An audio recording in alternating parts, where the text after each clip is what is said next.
Baik, selamat sore. Perkenalkan, nama saya Gabriela Ucin Ervasian Bumbe.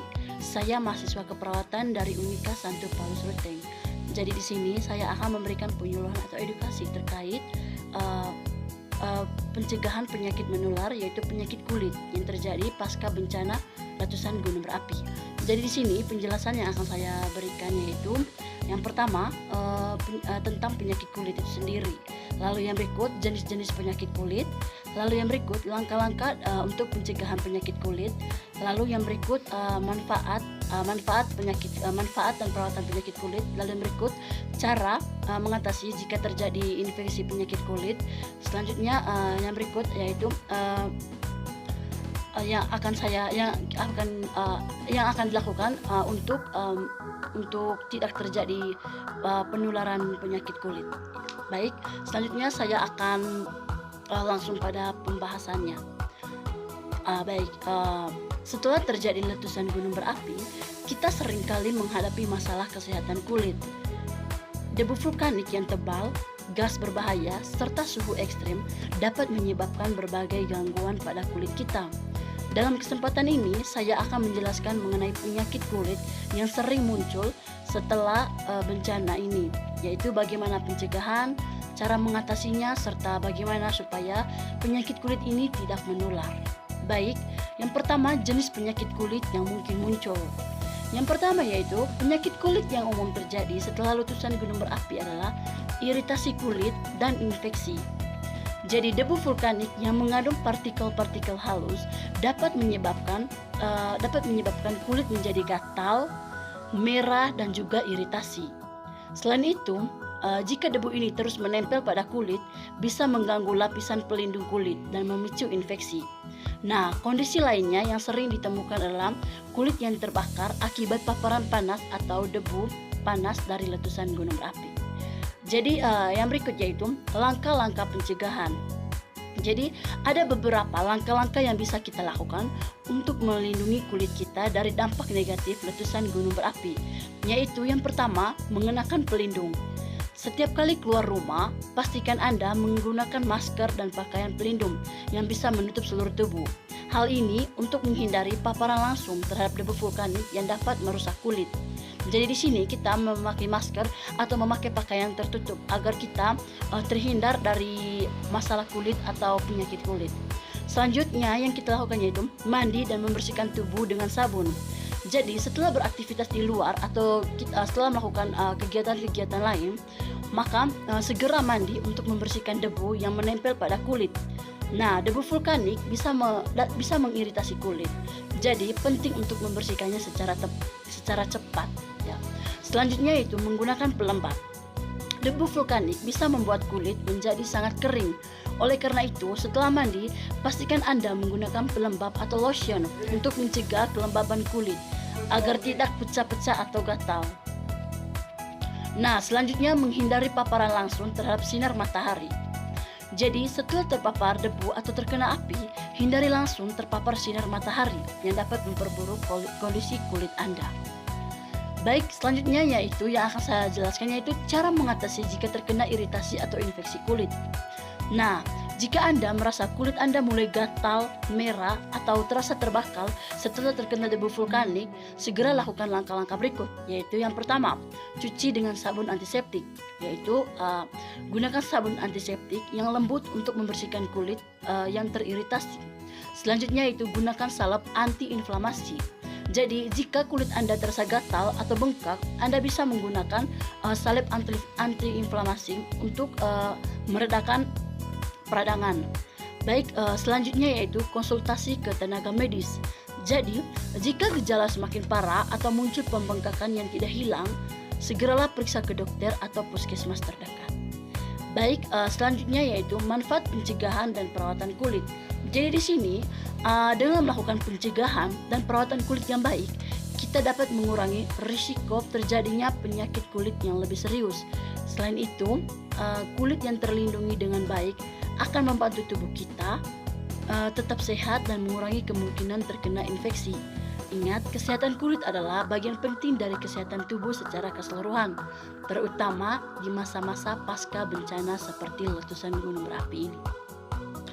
Baik, selanjutnya yaitu cara agar penyakit kulit ini tidak mudah menular. Jadi, agar penyakit kulit tidak menular, penting untuk menerapkan langkah-langkah pencegahan yang efektif, terutama dalam situasi pasca bencana seperti letusan gunung berapi, di mana risiko penularan penyakit meningkat akibat kondisi lingkungan yang buruk dan kurangnya fasilitas sanitasi. Jadi berikut adalah beberapa cara yang dapat dilakukan untuk mencegah penyakit kulit menular. Jadi yang pertama, menjaga kebersihan diri dan lingkungan. Jadi mandi secara teratur.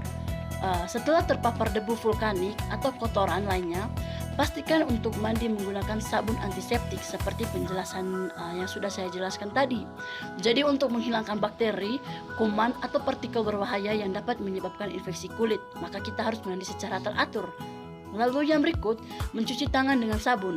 Jadi sering mencuci tangan, terutama setelah beraktivitas di luar ruangan atau menyentuh benda yang mungkin terkontaminasi. Sangat penting untuk mencegah penyebaran kuman. Nah, selanjutnya membasuh luka dengan antiseptik. Nah, jika terdapat luka atau goresan pada kulit, pastikan untuk membersihkannya dengan antiseptik untuk mencegah infeksi yang bisa menular. Selanjutnya yaitu bersihkan tempat tinggal. Jadi rutin membersihkan tempat tinggal dan sekitar area untuk mengurangi penumpukan debu atau kotoran yang bisa menyebabkan masalah kulit. Jadi setelah kita mengalami kejadian gunung berapi, jadi alangkah baiknya kita juga membersihkan tempat tinggal kita guna untuk menghindari dari debu vulkanik. Baik, lalu yang berikut, menghindari kontak langsung dengan penderita. Jadi tidak saling berbagi barang. Jadi di sini hindari berbagai handuk, pakaian atau benda pribadi lainnya dengan orang yang sedang mengalami infeksi kulit. Jadi itu salah satu juga cara untuk mengatasi infeksi penyakit kulit agar tidak menular. Lalu yang berikut, menghindari kontak langsung dengan kulit yang terinfeksi. Jadi jika ada seseorang di sekitar Anda yang memiliki penyakit kulit, pastikan tidak ada kontak langsung dengan kulit mereka. Misalnya jangan memegang atau menyentuh luka mereka tanpa pelindung seperti sarung tangan. Jadi yang berikut, penggunaan pelindung diri. Nah, pakai pelindung tubuh. Jika Anda bekerja atau berada di luar rumah, kenakan masker, sarung tangan, dan pakaian pelindung untuk menghindari paparan langsung terhadap debu vulkanik atau infeksi yang dapat mengganggu kulit. Yang berikut, langkah yang kita lakukan yaitu gunakan pelindung luka. Nah, jika ada luka terbuka pada kulit, jika pada kulit Anda mengalami luka terbuka, maka tutup luka tersebut dengan perban atau dengan perban bersih, lalu plaster untuk menghindari infeksi dan mencegah penularan ke orang lain. Jadi di sini juga kembali kepada teman-teman yang misalnya mengalami luka terbuka. Jadi di sini harus diperban untuk menghindari infeksi dan juga penularan terhadap orang lain. Lalu yang berikut, bagaimana perawatan luka yang tepat? Jadi yang pertama, membersih luka dengan antiseptik. Segera bersihkan luka dengan antiseptik untuk mencegah infeksi, terutama jika luka tersebut terkontaminasi dengan debu vulkanik dan kotoran lainnya. Lalu yang berikut, menutup luka dengan perban. Nah, jika luka cukup besar atau terbuka, pastikan untuk menutupnya dengan perban steril. Jangan biarkan luka terbuka tanpa perlindungan. Jadi di sini juga tujuannya di sini selain untuk pencegahan lukanya infeksi, lalu di sini juga dapat menghindari penularan terhadap orang lain. Jadi yang berikut, pengobatan yang tepat yaitu konsultasi dengan tenaga medis. Jika ada tanda-tanda infeksi kulit seperti nanah, pembekakan atau demam, segera konsultasikan dengan tenaga medis untuk mendapatkan pengobatan yang tepat. Lalu gunakan obat yang diresepkan. Jadi di sini jika kita mengalami penyakit kulit, maka kita berkonsultasi dengan tenaga medis. Dari situ pasti mereka akan memberikan kita obat untuk pencegahan. Jadi ikuti petunjuk penggunaan obat yang diberikan oleh tenaga medis untuk mengobati infeksi kulit dan mencegah penyebarannya. Baik, selanjutnya kesimpulannya yaitu penyakit kulit pasca letusan gunung berapi dapat muncul akibat paparan debu vulkanik, suhu ekstrim, dan kondisi lingkungan yang buruk. Oleh karena itu, sangat penting untuk menjaga kebersihan tubuh dan lingkungan sekitar untuk mencegah infeksi dan penyakit kulit. Nah, langkah-langkah pencegahan seperti mengenakan pelindung tubuh, mandi secara teratur dengan sabun antiseptik, dan menggunakan pelembab dapat mengurangi risiko gangguan kulit. Nah, selain itu penting juga untuk menjaga kebersihan luka menjaga kebersihan luka dan segera mendapatkan perawatan medis jika diperlukan. Semoga informasi yang saya sampaikan hari ini dapat memberikan pemahaman yang lebih baik tentang cara mencegah dan mengatasi penyakit kulit pasca letusan gunung berapi.